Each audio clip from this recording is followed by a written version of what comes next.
Hey everyone, welcome back to the channel. Today, I want to have a real conversation with you. Not a list of quick hacks, but a deep dive. For the next hour, I want us to sit down together and talk about the things that can truly change your life. Motivation, self-improvement, and financial freedom. Now, let's be honest. You've probably seen hundreds of motivational videos before. They pump you up for a little while, but then the feeling fades. Why? Because motivation alone doesn't create change.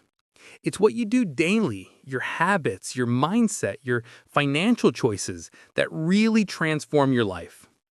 I know because I've lived it. There was a time when I was completely stuck. I was broke, stressed, and felt like no matter how hard I worked, I wasn't moving forward. Maybe you've been there too. But then I started learning. I started reading books, applying lessons, and slowly shifting my mindset and my habits. Authors like Napoleon Hill, James Clear, Robert Kiyosaki, Simon Sinek, David Goggins, Carol Dweck, and others gave me frameworks that I still use today. So in this video, I'll share stories from my own life, the lessons from those books, and the practical steps you can take. By the end of this hour, you won't just feel motivated. You'll have a roadmap. And make sure you stick around till the end, because I'm going to share the lowest moment in my life, a moment where I almost gave up, and how that exact moment became the turning point for everything I've built since. All right, let's dive in. Mindset, the invisible ceiling. Let's start with the foundation, mindset. There was a period in my life where I felt completely stuck. I was working long hours, but I had nothing to show for it. I would scroll through social media, seeing people travel the world, building businesses, living their dream lives, and I thought, that's just not possible for me. Then I picked up Think and Grow Rich by Napoleon Hill, and one line jumped out at me. Whatever the mind can conceive and believe, it can achieve. At first, I thought it was just another motivational phrase, but the more I thought about it, the more it hit me. Every time I'd accomplished anything meaningful in my life, it started with belief. Think about it. If you don't believe you can do something, you won't even try. But the moment you allow yourself to believe it's possible, you start taking action, and action creates results. Here's the trap.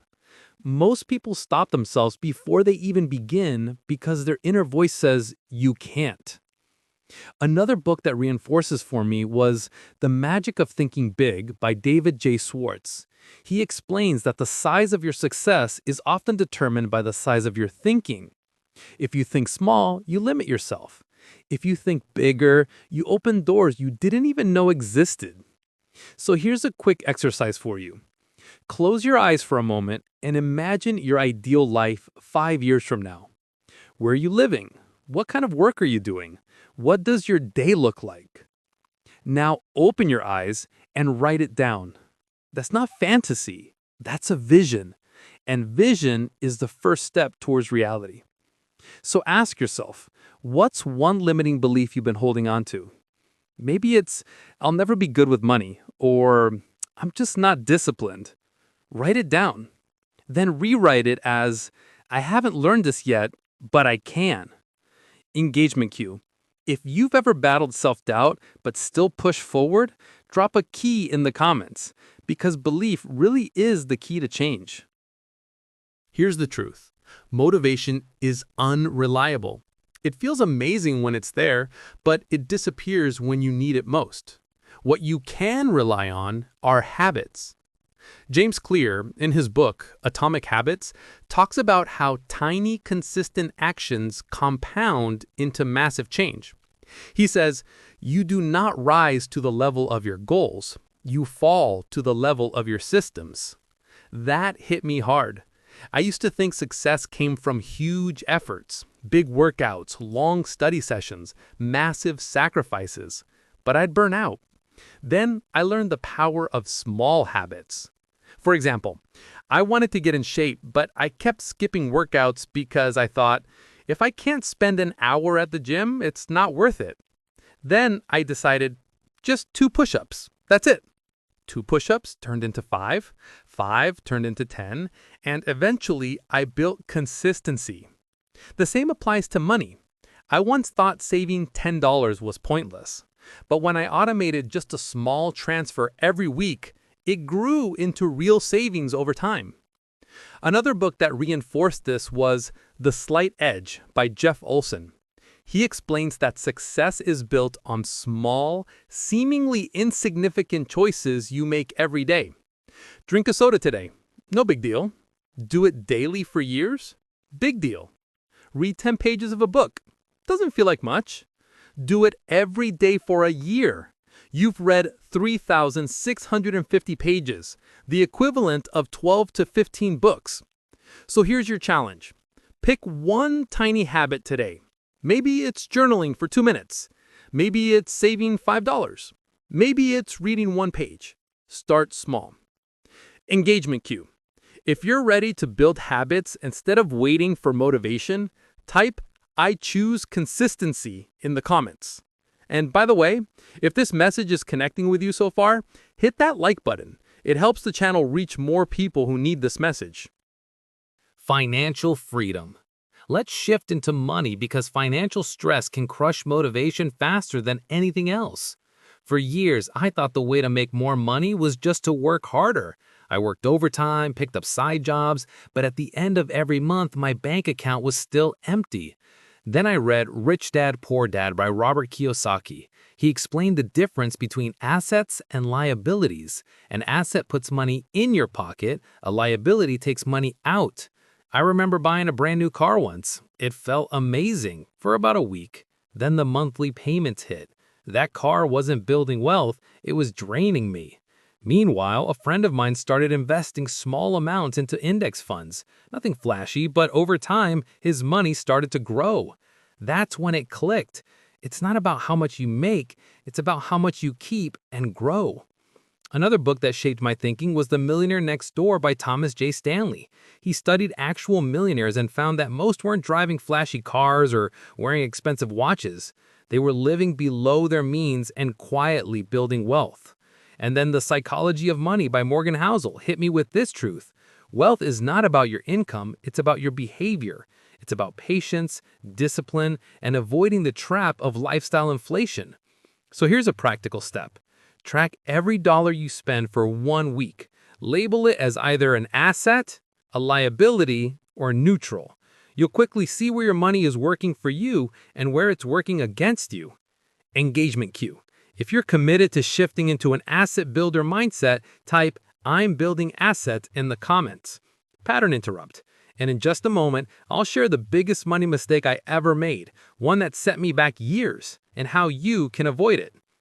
That mistake? Taking on debt for things that only looked like success. I thought if I looked successful, I'd feel successful, but all I had was debt and stress. Don't fall into that trap. Real wealth is quiet. Purpose. Finding your why. Let's talk about purpose. Because money without meaning is empty. I learned this the hard way.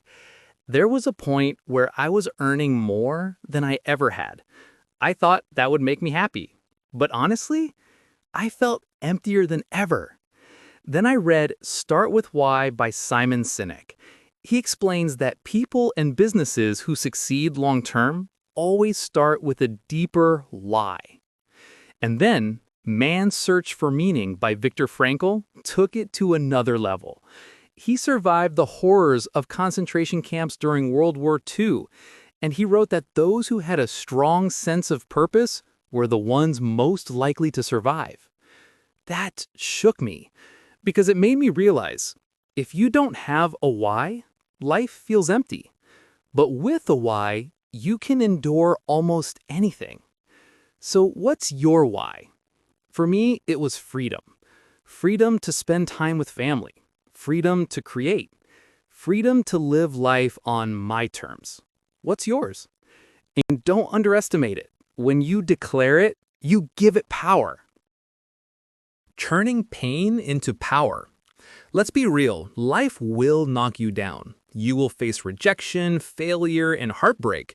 The question is, will you let it break you or will you use it to build yourself?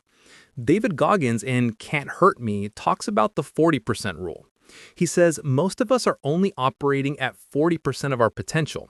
When you think you're done, you still have 60% left in the tank. And Ryan Holiday in The Obstacle is the Way explains that obstacles aren't roadblocks, they're opportunities. The obstacle is the way forward. I remember one of my lowest points, I'll share more about it soon, but I realized in that moment that pain was my teacher. It forced me to grow, to get uncomfortable, and to push further than I thought I could. So here's your challenge. Write down one struggle you're facing right now. Then ask yourself, what lesson is this teaching me? Growth mindset. Another life-changing concept is the growth mindset. Carol Dweck, in her book Mindset, explains the difference between a fixed mindset and a growth mindset. A fixed mindset says, I failed, so I'm not good enough. A growth mindset says, I failed, so I learned. Angela Duckworth in Grit adds to this. Long-term perseverance beats talent almost every time. I used to have a fixed mindset. I'd fail once and think, that's proof I'm not cut out for this. But once I started seeing failure as feedback, everything shifted. So here's the takeaway. Stop asking, am I good at this? Start asking, how can I get better at this? My turning point story. Now, I promised I'd share my lowest point with you. There was a time when I was completely broke. Bills piling up, no clear direction, and honestly, I felt hopeless. I remember sitting in my car one night, just staring at the steering wheel thinking, is this it? Is this really my life? I felt like I had hit rock bottom. But in that silence, I made a decision. I said to myself, if I don't change now, nothing will ever change. So I started small. I picked up a book, Think and Grow Rich. I wrote down my goals. I started building tiny habits. I tracked my money. I asked myself why I was doing all of this. And little by little, things started to shift. That night in my car, the night I thought was the end, turned out to be the beginning of everything. So if you're watching this and you feel stuck, please hear me. Your lowest moment can be your turning point. Don't give up. Start small, but start today. Your roadmap. Let's put all of this together into a practical plan. Step 1, write down your why. Why do you want success? Step 2, start one tiny habit today. Not tomorrow, not Monday, today. Step 3, track your money for 1 week.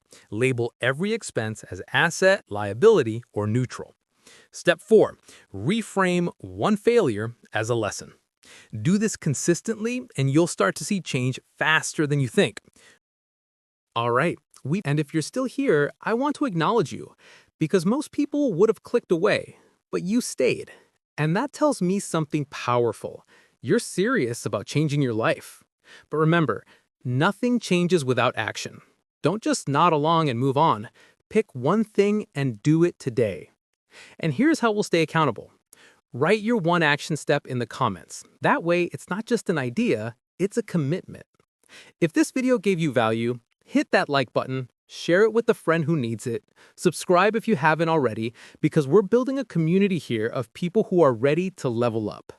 And remember this, your future self is watching you. Don't let them down. I'll see you in the next one.